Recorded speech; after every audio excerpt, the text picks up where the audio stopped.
আশুলিয়া থানার ছোট্ট একটা গ্রামে এক কাঠুরে বসবাস করত। সে প্রতিদিন সকালে জঙ্গলে কাঠ কাটতে যেত এবং অনেক রাত করে বাড়ি ফিরত। একদিন রাত্রে সে জঙ্গল থেকে কাঠ কেটে তার বাড়ি ফিরছিল।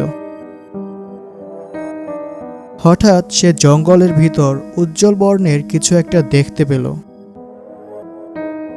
রাতের অন্ধকারে সে ঠিকমতো কিছুই দেখতে পাচ্ছিল না।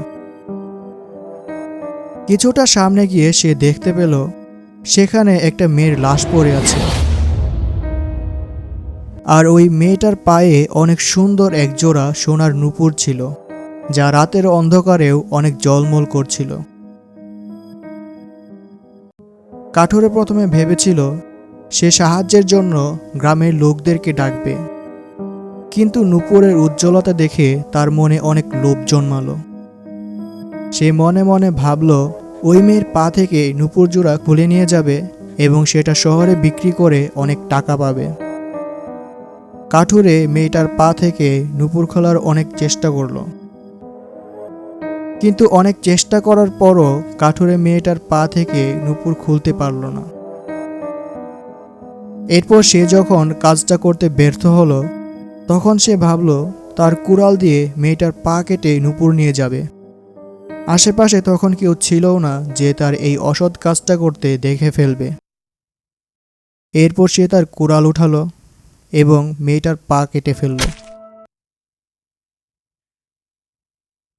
নূপুর নিয়ে সে জঙ্গলের মধ্য দিয়ে দ্রুত তার বাড়ির দিকে রওনা দিল।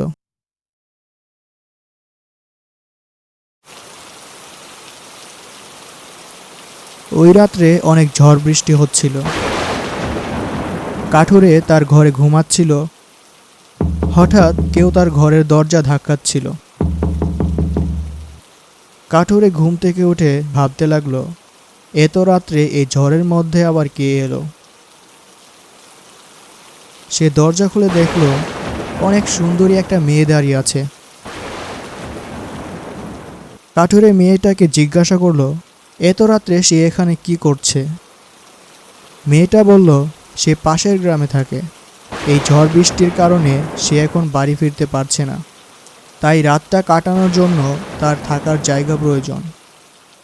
কাঠুরে এত সুন্দরী মেয়ে দেখে অনেক আনন্দের সাথে তাকে আশ্রয় দিল। এরপর মেয়েটা কাঠুরের কাছে এক গ্লাস পানি চাইল। কাঠুরে বলল, তুমি ঘরের ভিতরে বসো, আমি পানি নিয়ে আসছি। কাঠুরে যখন পানি নিয়ে এলো, তখন সে তার ঘরের মেঝেতে অনেক রক্তের দাগ দেখতে পেল।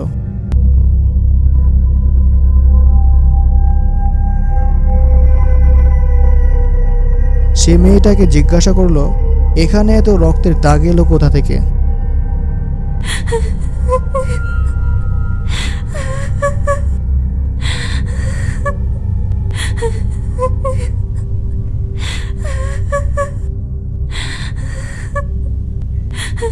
আমার অনেক ব্যথা করছে। আমার পা কোথায়? আমার পা কোথায়?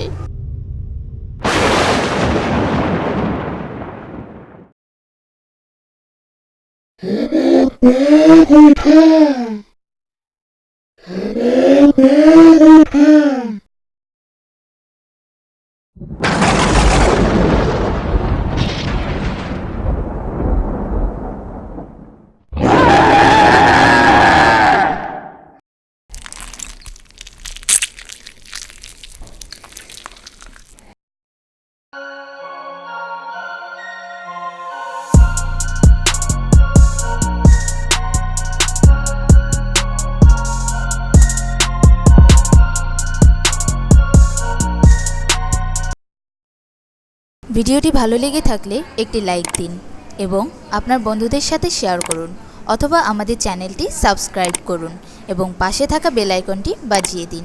তাহলে আমাদের পরবর্তী ভিডিও সবার আগে পৌঁছে যাবে আপনার কাছে। আজ এই পর্যন্ত। ভালো থাকুন, সুস্থ থাকুন। খোদা হাফেজ।